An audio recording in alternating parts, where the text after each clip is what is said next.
بسم الله الرحمن الرحيم.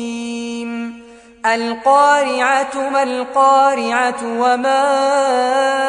أدراك ما القارعة يوم يكون الناس كالفراش المبثوث وتكون الجبال كالعهن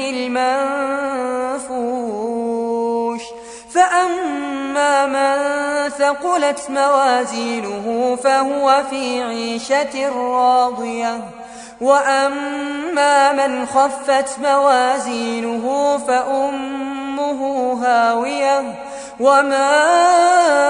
أدراك ما هي نار حامية